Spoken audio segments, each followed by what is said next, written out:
Pada zaman dahulu kala, di sebuah desa pada tepian Sungai Kahayan, tinggallah seorang bernama Nusa.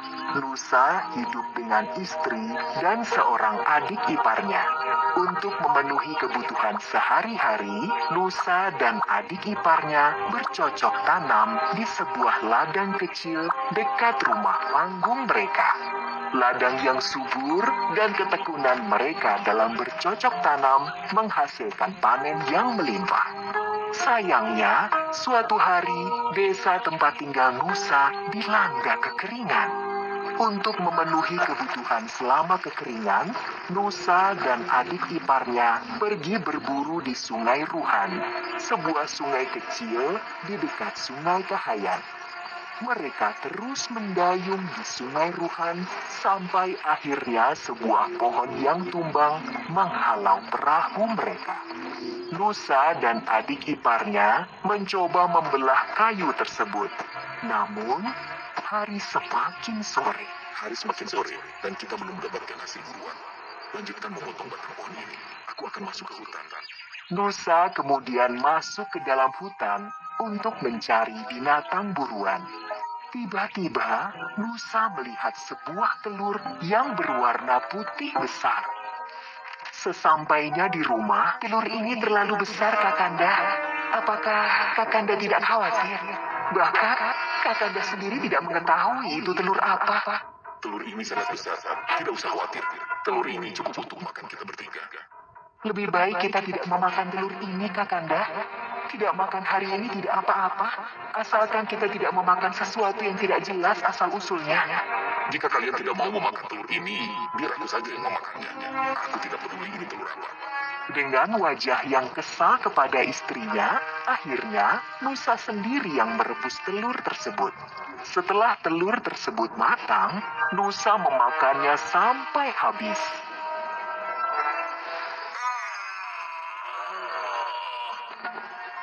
Nusa terlihat panik. Seluruh tubuhnya muncul bercak-bercak merah. Rasanya sakit dan gatal. Istri dan adik ipar Nusa datang membantu menggaruk tubuh Nusa. Bukannya menjadi sembuh, bercak-bercak merah di tubuh Nusa berubah menjadi sisik. Nusa pun akhirnya menyesal telah mengabaikan peringatan istrinya agar tidak memakan telur tersebut. Namun, semuanya telah terlambat. Adik ipar Nusa pun datang bersama warga. Mereka terkejut melihat tubuh Nusa telah dipenuhi sisik dari dada sampai kaki. Karena tubuhnya yang semakin membesar, Nusa kemudian dibawa ke halaman. Tubuhku panas sekali. Tolong masukkan aku ke dalam sungai. Adik ipar dan para warga desa membantu mendorong tubuh Nusa masuk ke dalam Sungai Kahayan yang sedang mengering. Istri Nusa hanya memandanginya dengan tatapan sedih. Ketika masuk ke dalam Sungai Kahayan, tubuh Nusa kemudian benar-benar menjadi naga yang sangat besar. Setelah bersusah payah dibantu warga masuk ke dalam sungai, Nusa kemudian berpesan kepada istrinya. Adinda, nanti malam akan turun hujan lebat disertai badai. Lebih baik kamu, adikmu, dan para warga segera mengungsi. Tinggalkanlah Kakanda di sini.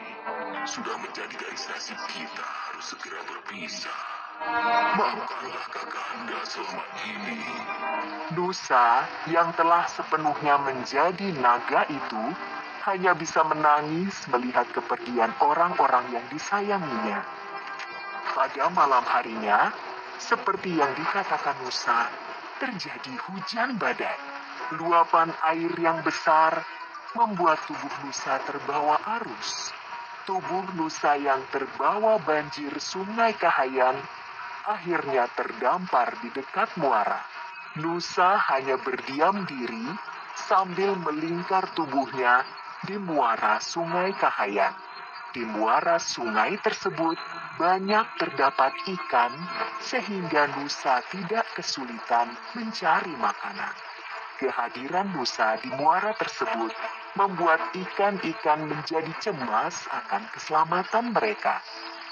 Suatu hari, ikan jelawat dan ikan saluang terlibat pembicaraan untuk menyelamatkan umat ikan di muara Sungai Kahayan. Aku punya ide bagus. Kalian ikut saja ideku. Bagaimana caranya kita mengusir naga Nusa dari sini? Kalian harus tenang. Tunggu saja perintahku. Yang penting, kalian semua siap membantuku. Tuan Nusa, aku tadi bertemu seekor naga jahat yang besarnya sama denganmu. Naga jahat itu tahu engkau tinggal di sini. Dia memintaku untuk menyampaikan tantangan berkelahi kepadamu. Berani sekali dia menantangku. Aku tunggu dia besok di sini. Keesokan harinya, naga Nusa sudah mempersiapkan diri untuk menghadapi naga yang menantangnya. Sambil melakukan pemanasan, Nusa merasa aneh, tidak ada seekor ikan pun yang terlihat.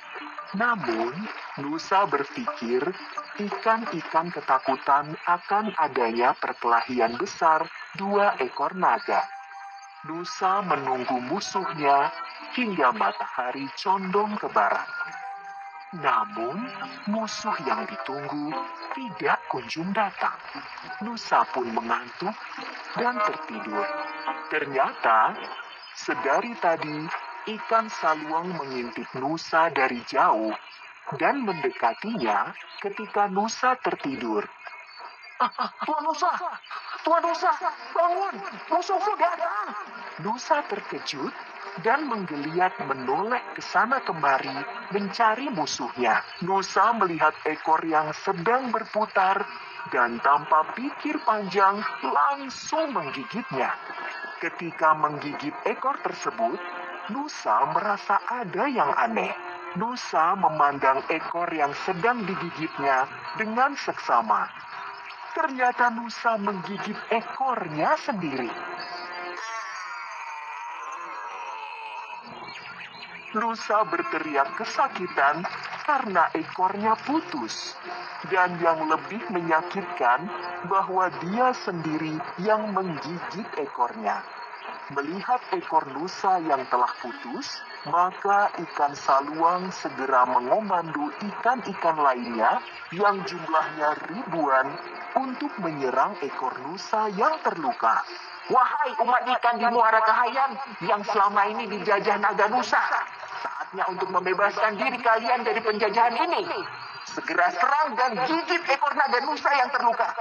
Dengan serentak, ribuan ikan dari berbagai jenis menyerang ekor naga yang terluka. Naga Nusa lari ke sana kemari menyelamatkan ekornya. Naga akhirnya kelelahan dan tidak sanggup lagi untuk lari. Jumlah ikan yang mengerubuti ekornya semakin banyak. Nusa hanya bisa berdiri sambil kelelahan. Nafasnya tersengal-sengal dan dia pun menangis. Nusa akhirnya tidak mampu bertahan. Tubuhnya ambruk dan tidak bergerak lagi. Naga Nusa yang perkasa itu akhirnya mati. Ikan-ikan terus memakan tubuh Nusa hingga hanya menyisakan tulang-tulangnya. Kerangka naga Nusa itu akhirnya ditumbuhi berbagai tanaman, dari semak belukar hingga pepohonan. Akhirnya, lama-kelamaan, kerangka Nusa menjadi sebuah pulau. Pulau tersebut kemudian dikenal dengan nama Pulau Nusa.